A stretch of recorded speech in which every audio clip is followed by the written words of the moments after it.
My name is Nicholas Masiko. I'm a dairy farmer from Mbarara.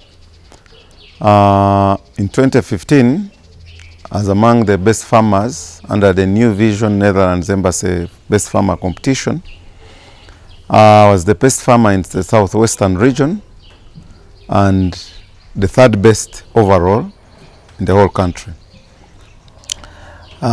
This competition, one, made us realize that we were doing something, but at the same time, the benefits we got from this competition thereafter were really overwhelming. And the most important out of it was the education we got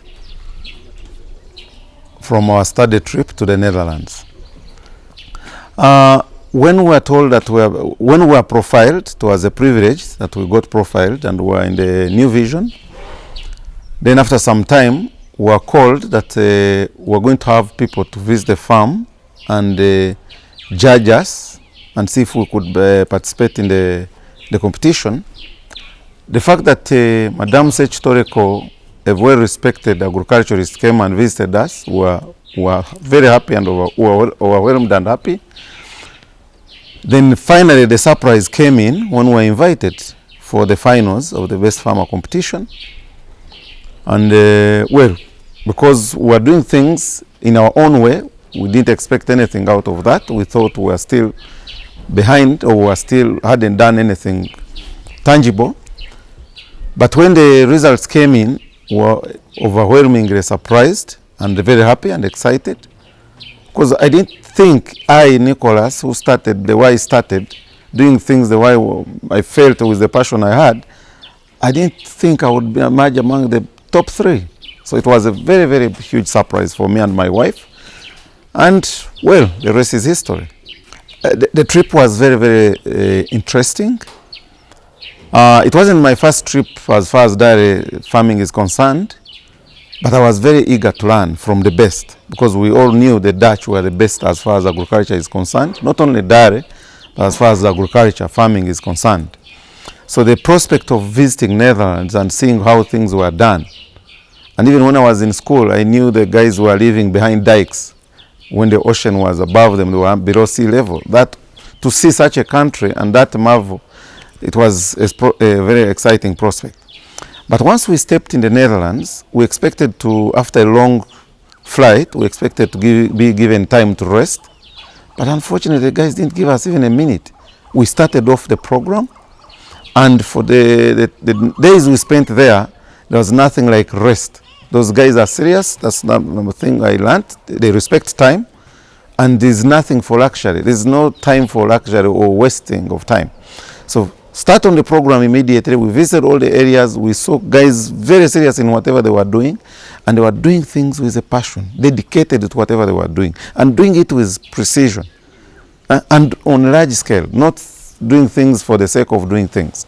So one, time management, doing things with interest and keenly, and following up on details.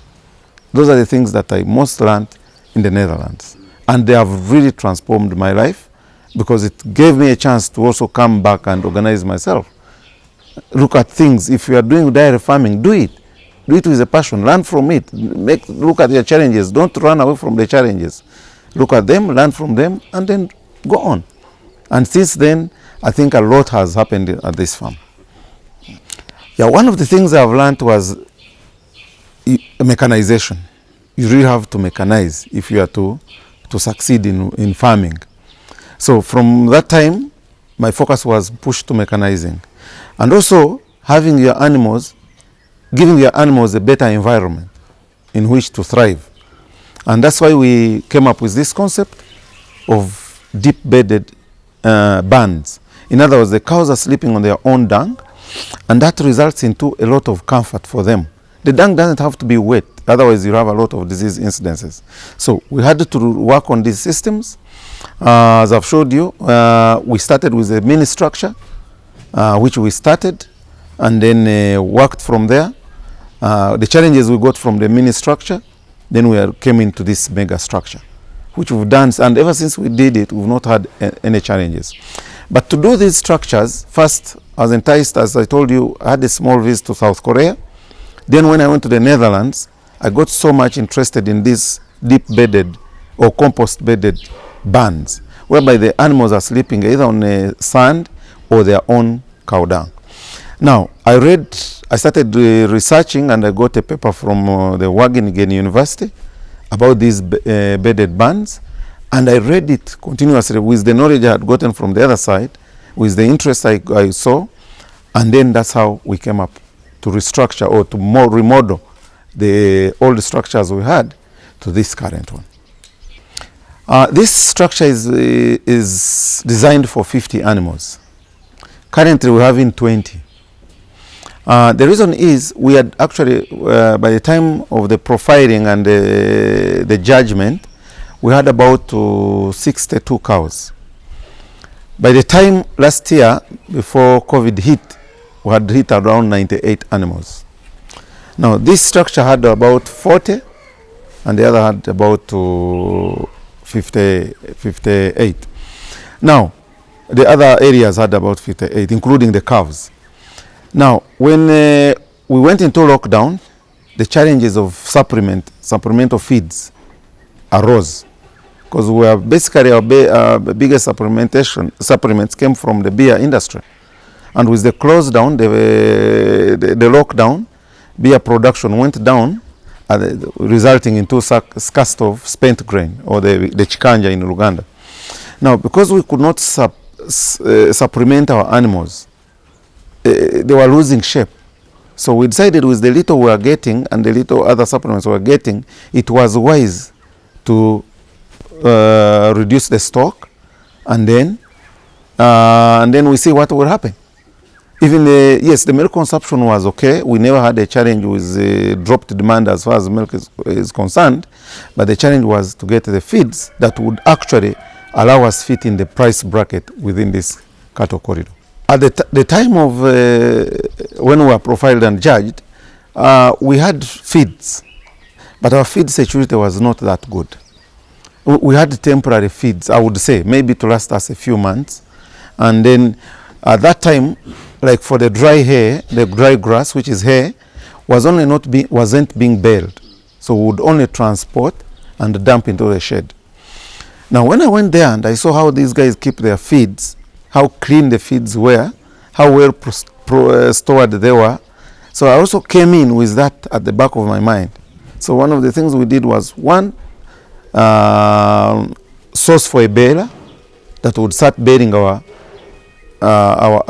grass, our hay, and also do the stores, the hay barns. As you see, we have a lot of hay stored. But also I learned one other thing, that hay doesn't have to be the hay we think, anything dry, no. It has to be dry but quality. You would find some before we were doing dry brown grass, and we called it hay. When I reached there, I saw that hay was green, dry but green. So that also came in at the back of my mind. And when we were asking, that's where the nutrition is. The sun-scorched hay is not nutritious at all. It has lost all the nutrients. So those are the things we looked at. And also precise feeding. What quantity of supplements are you putting in? Is it a matter of dumping in the supplements, or you need to feed for the purpose of getting production? And also what production? Because you might feed an animal and get a higher production, but which is not making any profit, any economic sense. Because we could push these animals, give them the best supplements, the best dairy meal, but in the end, the cost of that per unit liter of milk, we might go above our selling price, and which doesn't make economic sense. So we also have to analyze the kind of feeding and at what cost for us to make an economic sense. Of course, every farmer would want to get the best out of their animal or whatever they are doing. For example, I would be a very proud farmer if my cows were giving me 50 liters a day or more. But the question is, at what cost? And at what kind of investment for you to get that kind of production? If the price is enough to support that investment, then well and good, we'll have to go there. For example, this farm Our interest was to produce milk for the other processors to add value. But we've seen that it's becoming a challenge in this country because the farm gate prices are not shifting and it's not making economic sense. So we've sat and decided that since we are passionately interested in farming, we are not going away from dairy farming. We've decided that we need to start another branch, and that is value addition, so that we can attract a higher value for our milk. Secondly, we will not also be forced to sell at the mass of the middle person or the processor. Because if I do value addition, for example, if I do yogurt, I know I have a window of about 30 days in which to sell my product, as opposed to being at the mass of the middleman whom I must sell either that very day or within maximum 2 days, because I won't chill the milk beyond that. So that's why we are thinking of value addition. It comes with its own challenges, especially time and resources. But without challenges, we can't develop. So we are ready for those challenges.